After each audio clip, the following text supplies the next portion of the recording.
The morning Elise Barrett pulled her dusty crossover up the gravel lane to the long-forgotten Brant estate. The locals in Fairhill Plains couldn't stop talking. Her city plates and shiny trailer, full of boxed-up life from Seattle, stuck out like a thistle in a tulip patch.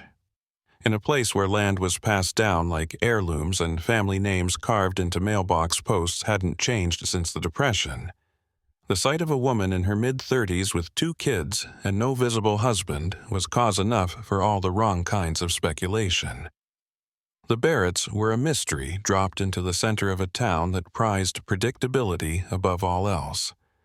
Farmers with sun-baked skin and stubborn streaks, who measured success not in salaries or degrees, but in generations worked into the land, found it easier to laugh behind closed doors than to imagine this outsider might belong.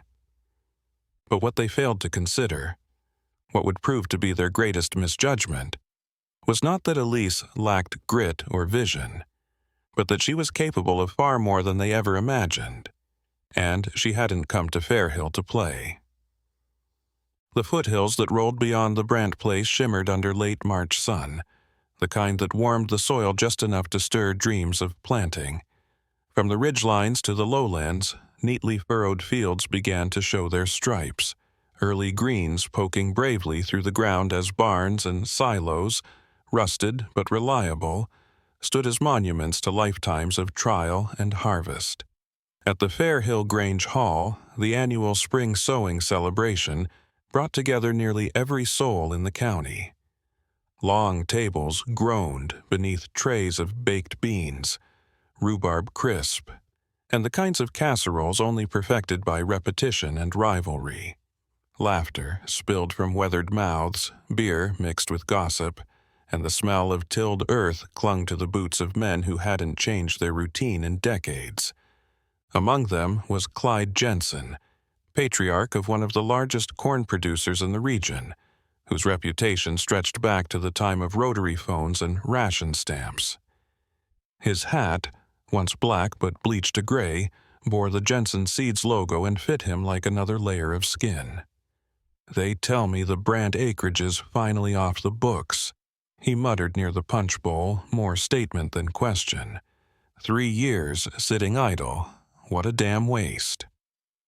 His brother-in-law, Everett Miles, whose dairy outfit delivered to 4 counties and employed half the town's high schoolers every summer, grunted agreement.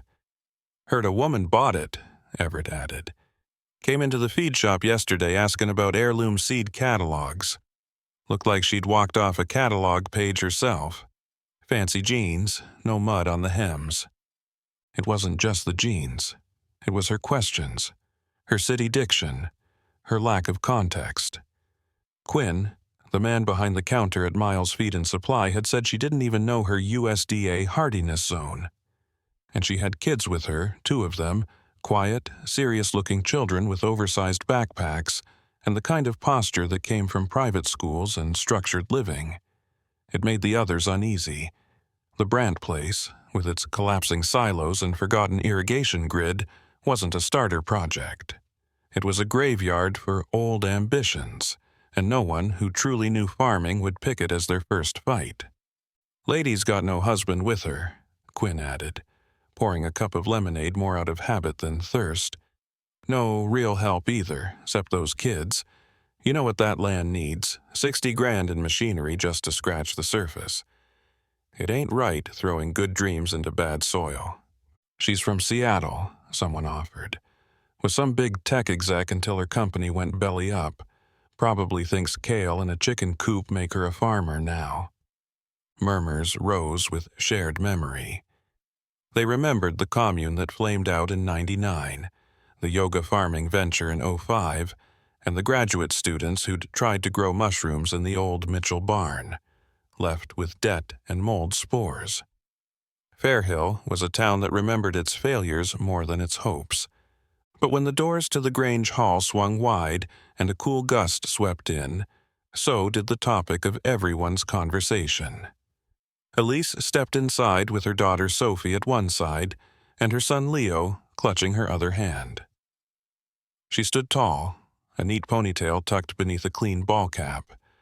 her jacket practical and well cut, her boots new but scuffed at the toes, as if she'd made an effort.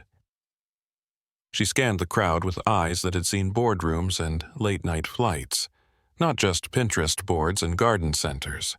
She wasn't smiling, not yet, but her gaze was level, not shy.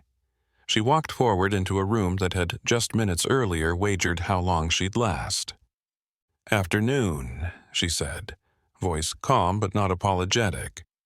"I'm Elise Barrett. I just bought the Brant property." Her hand reached toward Clyde, who blinked once, then reached out his own massive paw and returned the gesture with a grip that spoke more than words. "Clyde Jensen," he said after a pause. "That's my soybean lot to your west. Guess we're neighbors now." "I noticed your cover crop. Crimson clover with rye mix?" Elise asked. Clyde's eyebrows twitched upward in a flicker of surprise. "That's right. Smart mix for your slope. Good erosion control." The room shifted. A woman who had already walked her perimeter, made observations, even commented on land use with accuracy. It wasn't what they expected. Clyde introduced her to his wife, Hilda, whose handshake was less warm, but not outright dismissive. Elise introduced Sophie and Leo, the kids polite, reserved, but confident.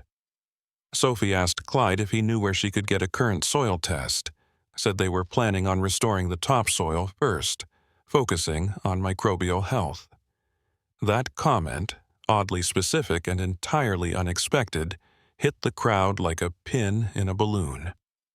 Conversation paused, then resumed, slower, more curious than cruel. "I'll give her till the first hailstorm," someone whispered. "She won't last the summer," another mumbled. But Elise, while she didn't hear the comments, felt them. She felt them in the way silence followed her footsteps, in the way laughter resumed only when she'd passed. She pretended not to notice. She asked questions instead, about irrigation grants, about composting strategies, about whether anyone in town offered short-term machinery lease.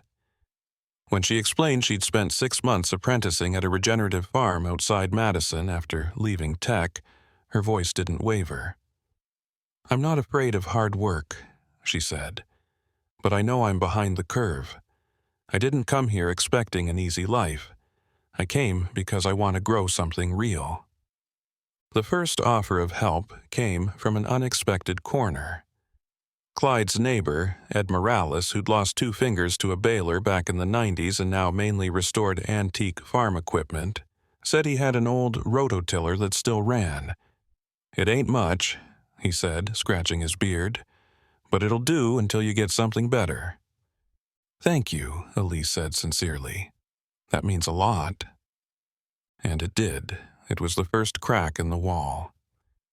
That evening, as she sat on the porch steps of the Brant farmhouse, now the Barrett house, with Leo asleep inside and Sophie cataloging seed packets under a headlamp, Elise watched the sun dip low over the ridge.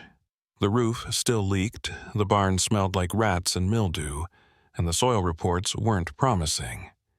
But she had made it through day 1. Tomorrow would come with its own tests. But she knew this much already. She hadn't come to Fairhill Plains to be liked. She came to build something lasting, and that began with putting her hands in the dirt and not pulling them out, no matter how cold or cracked or calloused they got. 2 weeks had passed since Elise Barrett stood in the middle of the Grange Hall and told a room full of farmers she'd bought the Brant place.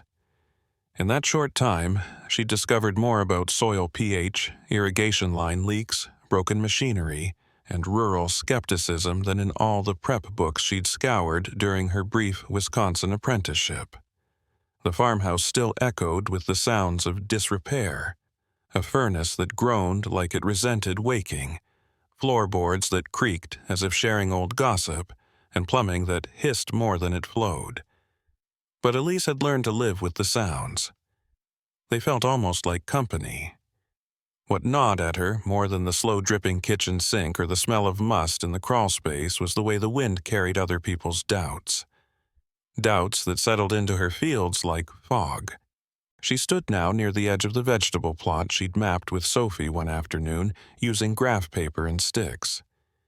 She squinted at the early sun, soil test results clutched in one hand and a spade in the other. The numbers, written neatly in Sophie's rounded script, confirmed what Elise already suspected. The soil was acidic, compacted, tired. Years of monoculture had left it spent. She'd ordered gypsum and lime, calculated the cost, then recalculated it again, shaving her margins thinner than she liked. It was hard to build anything new on a foundation already cracked. A pickup engine rumbled into the driveway. She turned, brushing loose strands of hair behind her ears, and watched the familiar white and blue paint job of Miles Feed and Supply come to a stop. Quinn Miles hopped down from the cab, his boots thick with dried mud. His expression was guarded, professional, a man still waiting to be proven right about someone's failure, but no longer eager to see it happen. "Morning," he called, walking around the back to unlatch the tailgate. "Got your organic fertilizer. Took some doing. Had to call the distributor in Ashford. Not much call for that around here." "I appreciate you making the effort," Elise said, stepping forward. She caught a whiff of manure and mineral as he slid the sacks towards the edge. "I know it's not exactly in high demand." Quinn gave a one-shoulder shrug. "People around here don't pay double for dirt dust just because it says organic on the bag. We like things simple." Elise smiled but said nothing. Let him think what he wanted. She wasn't there to change minds. She was there to grow food, fix the land, give her kids a life they could sink roots into. She looked out across the plot she'd been prepping. 30 acres seeded with cover crop already. Not much, not yet, but it was something. "Heard you hired the Halverson kid," Quinn said, sliding the last sack off the bed. "Jake's got a good back. Smart, too, when he's not busy fixing up that junker truck of his." Elise nodded. "Jake's been great. He's showing Leo how to maintain the tractor when it's not in pieces." Quinn grunted, as if surprised by her competence. He wiped his hands on his jeans and gave the fields another once-over. "Vegetables, huh?" 10 acres, Elise replied. High-value, short-cycle crops. Lettuce, kale, beets, squash. Rest will stay in green manure for now. "Peterson used to do wheat," Quinn said, naming the man who'd owned the land before Brandt. "Didn't have to bend over half as much for wheat." "Didn't make much money either," Elise said evenly. "Margins are gone. It's not about volume anymore. It's about relationships. Customers who care where their food comes from, chefs who want traceability. That's where the market is." "You think these fancy restaurant folks will keep buying from you after your first bad frost?" he asked. "I think if I diversify, if I plan right and build slowly, I'll have a better chance than if I try to grow what the big guys already cornered," she answered. "Besides, I've got drip irrigation going in. Cuts water usage and keeps the soil from turning to dust." Quinn whistled low. "Expensive setup. It's an investment. Hope it pays off." Before Elise could answer, Sophie came trotting around the corner of the barn, a clipboard under one arm and a grease smear on her cheek. "Mom, the spinach bed is holding too much moisture. I think we need to rework the drainage trench."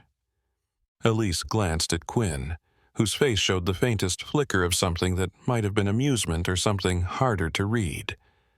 "I'll come look in a second, hun. Say hello." Sophie turned to Quinn, nodded politely. "Mr. Miles, thank you for bringing the fertilizer. Please leave the receipt. We track all input costs for analysis." "She always talk like that?"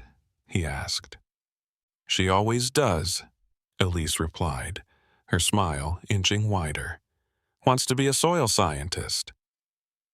Quinn shook his head as he climbed back into the truck. Don't know what the hell you're doing out here, Barrett, but the kids, they might just make it. Goodbye, Quinn. After he pulled away, Elise turned to Sophie. Let's fix that drainage. That night, over dinner, Leo talked about the chicken coop. He had named the largest hen Henrietta and tracked her egg output religiously. He said he'd seen signs of nesting and was sure they'd get their first egg by the weekend. Elise, exhausted from trenching, forced a smile and tried not to dwell on the budget lines she'd be tweaking that night. The irrigation system had cost more than projected. The compost delivery had gone up. Every plan she'd made was running leaner and thinner than she liked. But Leo's eyes sparkled, and she wasn't going to dim that. Later, after the kids were asleep, Elise sat at the kitchen table with her laptop, trying to stretch numbers into cents. The envelope from the Regional Land Trust sat unopened at her elbow. It had come 2 days ago, marked urgent in red letters.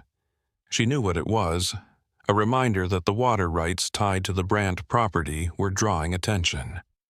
Deep wells, gravity-fed, and perfectly positioned for year-round irrigation. Valuable. Too valuable. A knock at the kitchen door startled her. She glanced at the clock. It was nearly 10. Rising slowly, cautious but curious, she peered through the glass and saw the unmistakable frame of Clyde Jensen on her porch. "Everything all right?" she asked as she opened the door. "Saw the fertilizer truck leave this morning," he said, stepping inside as if invited. "Figured maybe you'd want a second opinion on application rates. Organic's trickier than people think." Elise poured coffee and set the pot between them. They talked nitrogen ratios and microbial balance. She showed him her plan for crop rotation, including the polyculture beds she and Sophie had marked out. Clyde didn't say much at first, just sipped his coffee and nodded occasionally. Finally, he leaned back in his chair.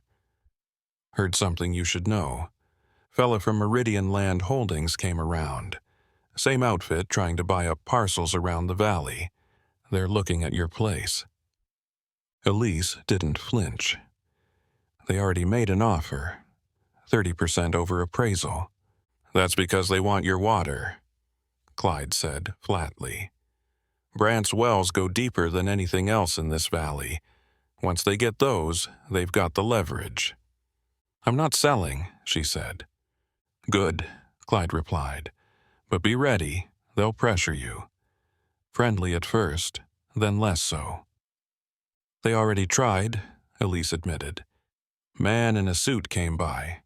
Told me about eminent domain and regulations. Smiled the whole time." Clyde stood, adjusting his coat. "They'll try again. Just remember you're not the only one who's told them no. But the more of us there are, the stronger we are together." As he left, Elise followed him to the door and watched the taillights disappear into the dark. The next morning, she installed motion sensor lights around the coop. By the weekend, she'd placed an order for 2 security cameras.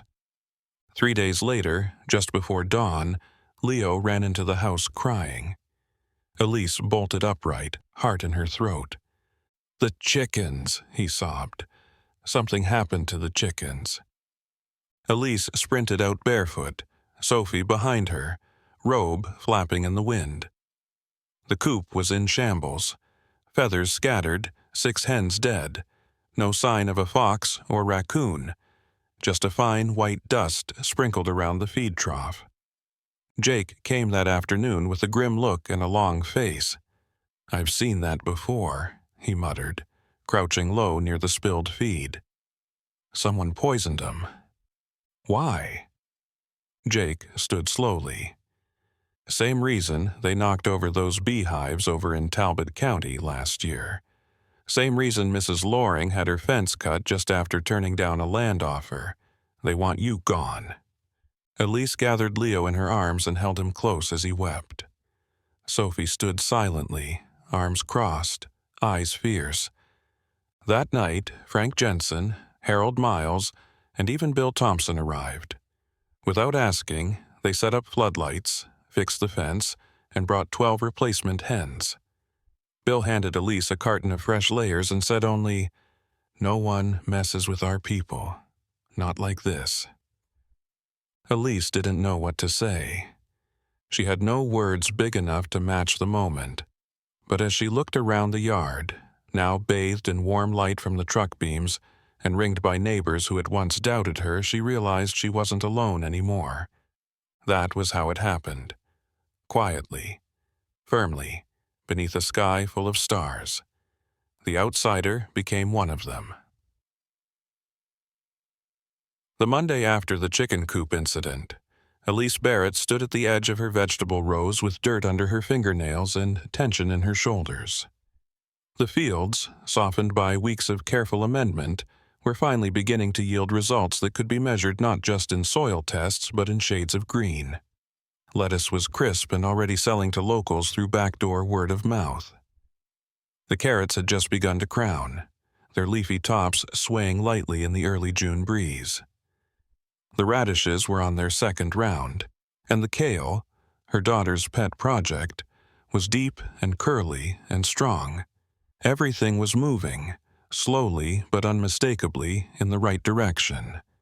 But the sense of unease that had settled over the Barrett farm like a stubborn fog hadn't lifted, and Elise hadn't stopped glancing over her shoulder since she'd buried the last of the poisoned hens.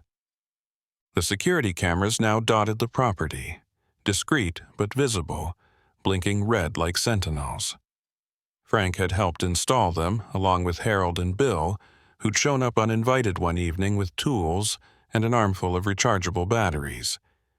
Bill had even brought over a replacement coop light that ran on solar, muttering something about future-proofing against sabotage, though his tone carried more weight than joke. Elise didn't ask too many questions. She simply thanked them and got back to work. And there was always more work. By now, Sophie had a detailed logbook tracking plant health, weather conditions, and yield estimates. Leo had taken full charge of the hens, all of them renamed, their egg production logged on a chalkboard in the mudroom. Elise was in talks with 3 restaurants in Greenville and 1 in Madison, thanks to an unexpected email from a chef who'd read about her methods through an online publication focused on sustainable agriculture. She'd been featured in a piece about first-generation farmers. A curious journalist had driven down, taken photos of the coop, the greenhouse, and the children helping. Elise had nearly turned her away, but Sophie, in her quiet wisdom, had whispered, "Let them see what we're really doing."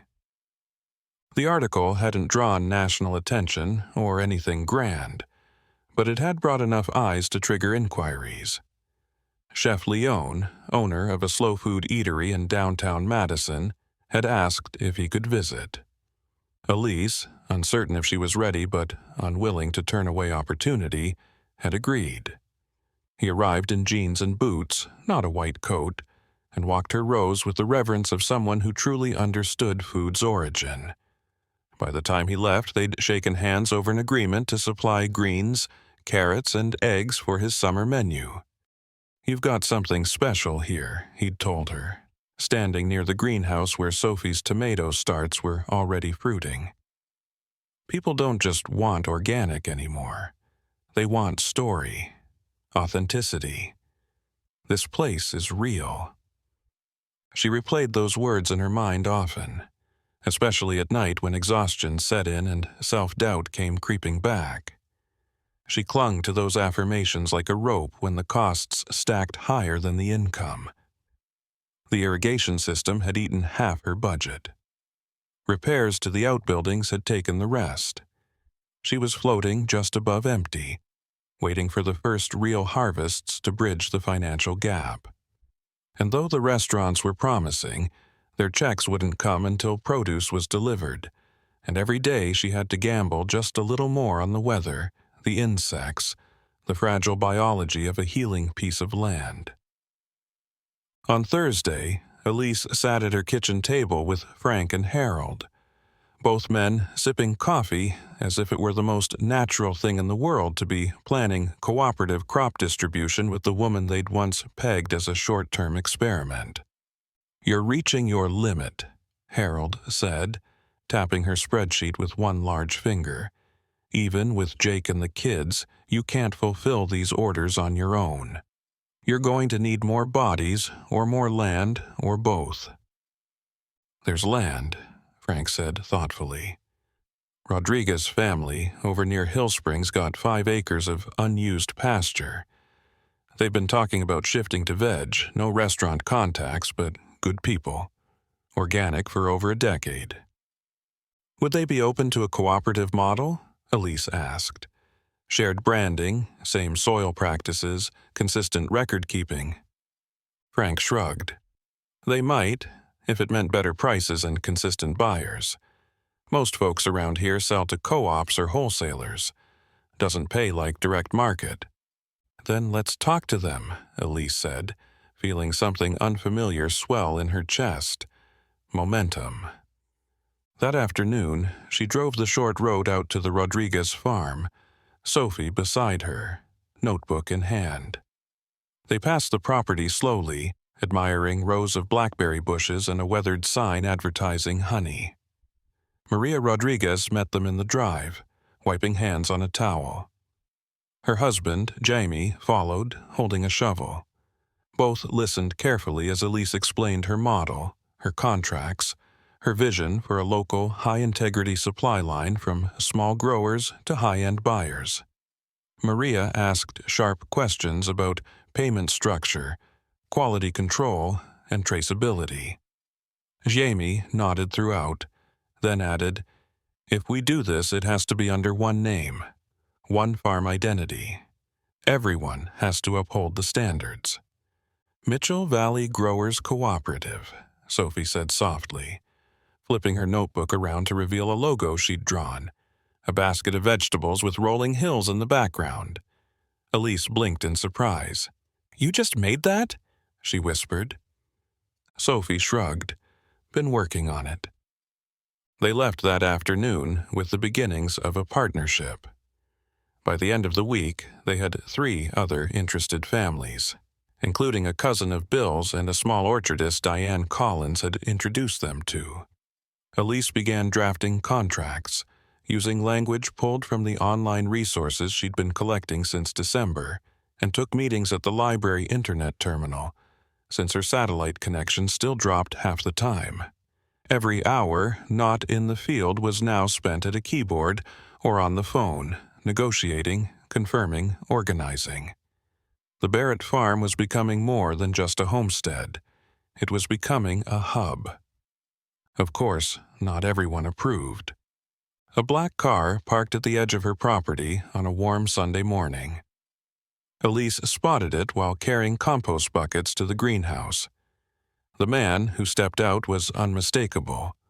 Robert Carlson, the same representative from Meridian Land Holdings who'd tried to charm her into selling with vague threats wrapped in expensive cologne and buzzwords about efficiency and regional alignment.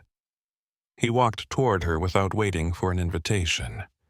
"Miss Barrett," he greeted, all smile. "You've been busy." "You're trespassing," she said plainly, setting down the bucket. "The sign's clear." "Just here to talk," he said, ignoring the warning. "We've heard about your partnerships. Impressive. Very grassroots, but not scalable, you understand. Not in the modern sense." "We're not trying to scale," Elise replied. "We're trying to survive, sustainably."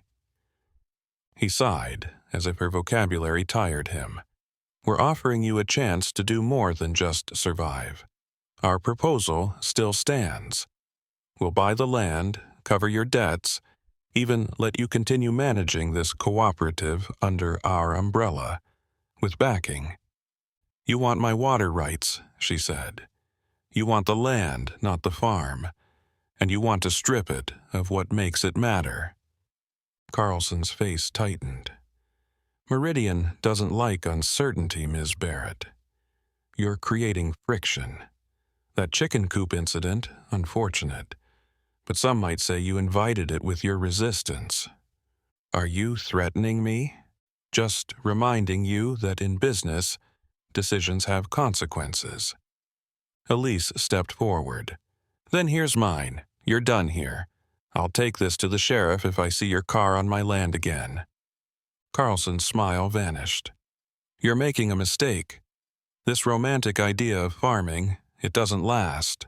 Weather, markets, labor, you'll fail. Maybe, she said, but I'll do it on my own terms. Now leave. And he did, but not without a parting glance at her security camera. His message was clear. We're watching. That night, after the kids were asleep, Elise met Frank, Harold, and Maria at Diane's diner for coffee. They sat in the corner booth, papers spread across the table, plans scribbled in margins. We need to formalize this, Frank said. Contracts, legal name, some kind of structure. I've drafted bylaws, Elise said, sliding a folder across.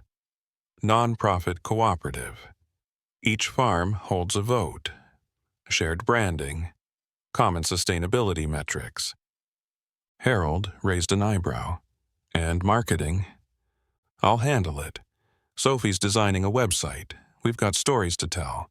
People eat with their eyes first, but they stay for trust. The others nodded.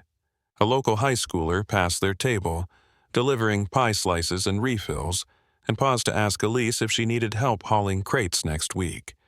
She blinked at him, then nodded. Yes, that'd be great. As the night wore on, the weight of what they were building settled between them. It was more than a business model. It was resistance. It was revival. When Elise got home, she stood for a long time on the porch. The stars stretched above her like grains in the sky. She heard the chickens murmuring in their coop, the greenhouse fan humming, the wind moving softly through the newly mended rows. She didn't know if she could win against Meridian, but now at least she knew she wouldn't be fighting alone. By the time the sun rose over Fair Hill Plains on the morning of the Harvest Day Festival, the Barrett farm no longer looked like the outpost of a lost cause. Rows of tomatoes, rich with color and tightly clustered, curved like rivers through the lower fields. Cabbage heads the size of dinner plates huddled like armored guards under the poplar shade. The egg station, once a scribbled idea in Leo's notebook, now boasted a hand-painted sign reading, Mitchell Valley Cooperative Eggs, pasture-raised. Sophie had built the stand herself out of salvaged cedar, and Leo had organized the cartons by color, size, and freshness. Their handwriting covered each chalk label, firm, proud, and unmistakably theirs. The barn, once a sagging husk with broken doors and nests of mice, now stood proudly with its new red paint and white trim. Inside, it served as the informal headquarters of the cooperative Elise had built with her neighbors, 7 farms strong now, including the Rodriguez orchard, the Jensen side parcel, and 2 others who had quietly left their distribution contracts with wholesalers to join her new system. Restaurant orders had not only doubled, they had begun to waitlist. Elise now held scheduled pickups for Madison's finest chefs and weekly bulk orders to 3 organic markets across the region. The numbers still weren't perfect, but the trend was undeniable. What began as survival had become strength, and what had once been viewed with suspicion was now treated with something closer to pride. The Harvest Festival took over the entire town center. Booths lined the sidewalks, hay bales stacked for makeshift seating, and the air smelled of cinnamon, fresh bread, and wood smoke. The Mitchell Valley Cooperative booth was front and center thanks to Harold's subtle influence and Martha's unrelenting diplomacy. Their booth displayed vibrant vegetables under shade cloth, dozens of eggs stacked in reclaimed wooden crates, and recipe cards handwritten by Sophie and photocopied that morning with a quiet urgency. Josh, beaming with the pride of someone half his age, offered tiny tomato slices on compostable plates, explaining in detail how they had been watered, measured, and harvested. "You want to try the Cherokee Purple?" he told one older couple. It's a little sweet, but Mom says it finishes smoky. People stopped, and more importantly, they stayed. They asked questions. They bought. They took pictures. Elise stood nearby, hands folded behind her back, trying to look calm while her heart flipped in her chest like a trout in shallow water. She wore the same canvas shirt she'd bought before the move, sleeves rolled to the elbow, sun catching the line of her jaw. From across the square, she saw Robert Carlson standing near a new booth Meridian Land Holdings had sponsored. Their setup was as expected, professional, polished, and gleaming with promises. Posters detailed their forward-looking farming model, their community integration, their job growth potential, glossy pamphlets, a QR code, recyclable bags printed with slogans about yield optimization. But the crowd around Meridian's booth was thinner this year. At noon, the town mayor took the stage at the bandstand to deliver the welcome speech, followed by Harold Weber, who spoke passionately about preserving family farms and the importance of innovation that respected tradition. "We cannot lose sight of where our food comes from," he said, his voice steady, "and we cannot pretend that scale alone is a substitute for stewardship." He did not name Meridian, but the direction of his words left no one wondering. His eyes found Elise in the crowd, and he nodded once. Then came the awards. When they announced the Best Heirloom Produce Prize, Josh clutched his mother's arm with both hands, eyes wide. The name, Mitchell Valley Cooperative, rang out through the speakers, and the applause that followed was louder than Elise had expected. Josh sprinted to the stage to collect the blue ribbon, a massive grin plastered across his face, his shoes nearly untied. When the mayor offered him the microphone and asked if he'd like to say something, Josh blinked up into the sunlight, then said, "Our tomatoes are good because we don't give up. Even when people say we can't do it, we just keep trying. Also, because we use fish emulsion, and Sophie makes the best watering schedule in the world." The crowd laughed gently, then clapped again, and Elise, watching from beneath the maple trees near the fence line, felt tears sting the corners of her eyes. Later, as the light shifted golden and the square began to wind down, she saw Carlson approaching her booth. His suit was impeccable, his smile as sharp as ever, but he moved more slowly this time, deliberately, measuring his steps. "Miss Barrett," he said, "quite the showing." "Mr. Carlson," she returned coolly, "enjoying the festival?" "I was skeptical you'd make it this far," he said. "Most first-year operations fold before Labor Day." "I know," she said. "You offered to buy me out twice." He smiled faintly, less a smirk this time, more a sign of resignation. "Word is you've been turning away contracts." "I'm being selective," she corrected. "Our output's limited. I won't compromise quality or standards for volume." He nodded, eyes narrowing slightly. "You've built something that's inconvenient." "Good," she said. He exhaled through his nose, eyes scanning the rows of vegetables.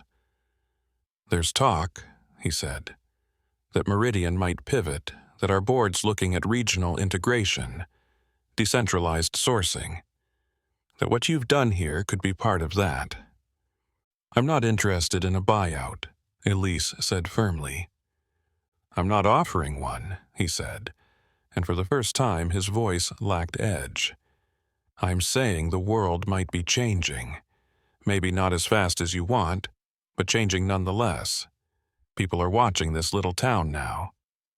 "Let them," Elise replied. Carlson studied her a moment longer, then offered a hand. "Congratulations, Ms. Barrett. This time, I mean it." She took it, briefly, then turned her attention back to a customer asking about their squash. That night, after everything had been packed and the streets swept clean, the Barretts sat together on the porch beneath a sky smeared with stars.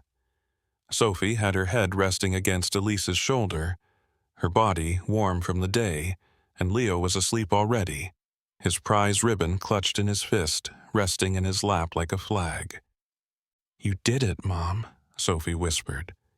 "No," Elise said softly. "We did it." "I never knew land could feel like this," Sophie murmured, "like a promise." "It is a promise," Elise said, "but only if we keep showing up." The cooperative continued to grow in the weeks that followed. More restaurants, a small grant from the state for sustainable education. 2 school groups came for farm tours in early October, Sophie leading one, Leo showing off the chickens as if they were prized show animals. The orchard added pears to the collective offering. A high school student offered to help digitize their record keeping. Elise hired another part-time hand for harvest and began looking into adding a second greenhouse for cold-season crops. She never heard from Carlson again. But one evening, a sleek white envelope arrived with no return address. Inside was a single note. "You were right about the tomatoes, R.C." She folded it, tucked it into her journal, and didn't speak of it. By December, the fields were covered in snow. The work slowed but didn't stop. The hoop house stayed warm enough to keep Cale alive. The chickens huddled closer. Elise used the quiet to plan. Sophie had started designing a seasonal CSA program. Leo was lobbying for goats. They painted the kitchen, planted bulbs, watched the sky. The land, long considered broken, had begun to heal. And so had they. It wasn't about the tomatoes or the eggs or the fancy chefs. It was about saying yes to hard things, about putting down roots where others saw ruin, about choosing work that would not love you back quickly, but would love you in the long run, through slow returns, cracked hands, tired knees, and nights so full of worry you could feel it in your teeth. Elise Barrett had not just found a farm, she had forged a life. And in doing so, she gave a gift to her children greater than anything money could buy. She gave them a place to belong.